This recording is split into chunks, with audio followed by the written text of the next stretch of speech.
Always great to talk to Mike as we get to talk some Notre Dame football recruiting in the midst of a college football playoff run to the championship game. And Mike, let's start there. What has been the recruiting impact of this Irish run in the postseason? Nothing like right now that's come out, Darren. Like, oh no one's like jumping to commit right now. But the long-term impacts of this, Darren, I am not one who's like gonna overreact to things. I feel like I've learned from loose emoji, right? Never get too high, never get too low when it comes to reactions to things like these. But this is going to have a long-term impact. I really do believe that when these recruits, when you're able to go from, hey, this is what we can be to this is what we are, that resonates. So Steve Wiltfong did an incredible job last week. After the Irish won the Orange Bowl, that you could, for folks watching this on YouTube, and I'll read this headline for the radio folks. It says, "Elite recruits see themselves at Notre Dame as Irish advance to the national championship." Steve must have talked to or got reaction to about like 20 to 30 recruits, and he had a second article like this as well. And recruits are absolutely buzzing. Like everyone is watching this football game. All these top recruits are watching that football game, and they watched Notre Dame beat Georgia.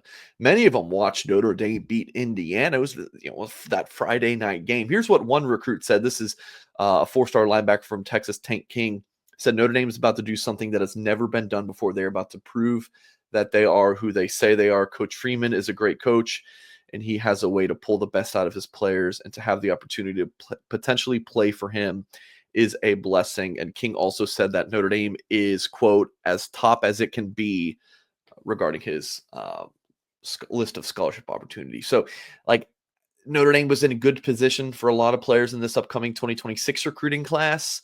But I think, like, this run helps even more. And then there's just, like, a ripple effect for years to come when you take your program to, yeah, we're in the conversation of top teams in the country too.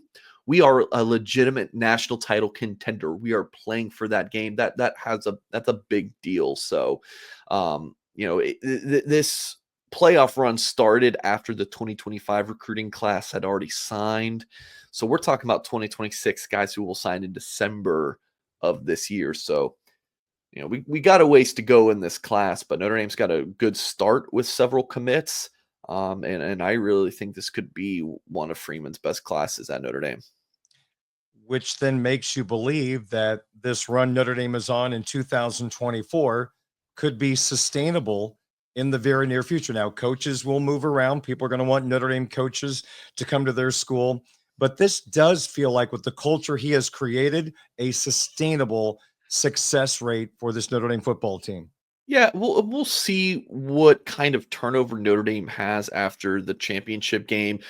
Notre Dame had 3 players enter the portal during the season, and Tyson Ford, Aiden Gobira, and Jaden Mickey, but none since, which they have to be the only college football program that has had 0. I know when, writing about 3-4 weeks ago, when the portal had opened up, I was like, I took a look at this. I was like, look, this thing's been open for a while, and Notre Dame's not had any players enter the portal.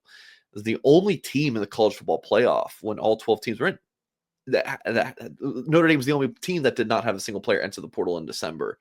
And I'm sure they're the only team in the country that has not had a single player enter the portal since it opened December 9th for everyone to enter. So after the season, though, I'm sure there's going to be some guys who leave.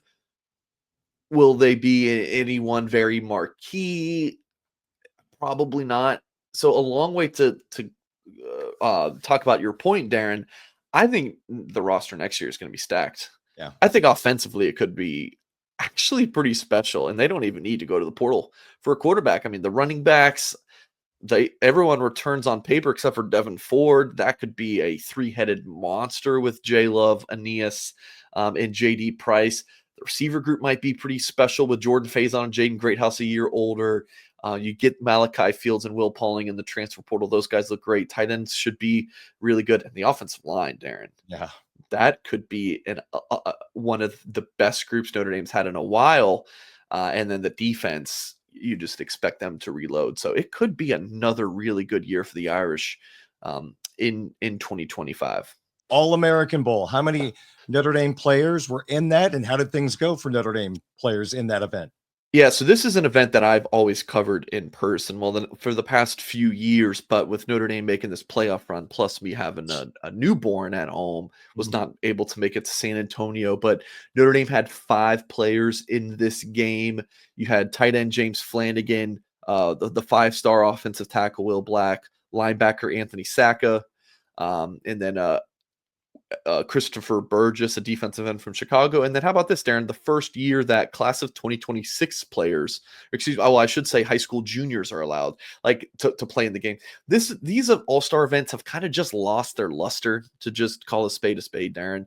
Okay. So they've started to invite 2020 or the high school juniors. So this year's 2026 class. So Notre Dame's quarterback in that cycle, Noah Grubbs, who's been committed to the Irish since the summer, he was able to participate in the event. So while I wasn't there, On3 was. So I wrote an article. You can find it at blueandgold.com titled Analysis of 5 Notre Dame Players at the 2025 Navy All-American Bowl. And the recap is that Notre Dame's, again, we just got done talking about the offensive line and how good it's going to be. Will Black is going to get in the summer. He's the number 2 player in the country per On3, 5-star recruit. And he still might find his way onto the field, much like like a Joe Alt did a few years ago, like Blake Fisher, even as a true freshman before he got hurt. Like, even though he's a summer enrollee, Will Black might be playing as a true freshman. He is that good, and he had a very good week. Christopher Burgess from Chicago Simeon, his stock is up. He was the number 4 overall performer at the entire event. I would expect him to get a sizable bump in On3's final rankings update for the 2025 class. And then Noah Grubbs, James Flanagan, Anthony Sacca, all those guys pretty much held their own from what Charles Power, On3's director of scouting and rankings, who was there, told me. I was very interested to see how Grubbs looked, and it was pretty solid. Nothing like blowing you away to change your opinion, but nothing to lower your opinion of him. So Grubbs, Flanagan, Sacca all kind of fit that boat of solid weeks. So I've been at events like this where Notre Dame's had some guys get torched. There is a corner who Notre Dame signed a few years ago. At this event, I was like, I have nothing good to write. So that can happen. But this year, only really good things and then just like solid performances. So it's definitely a win in my book. Mike?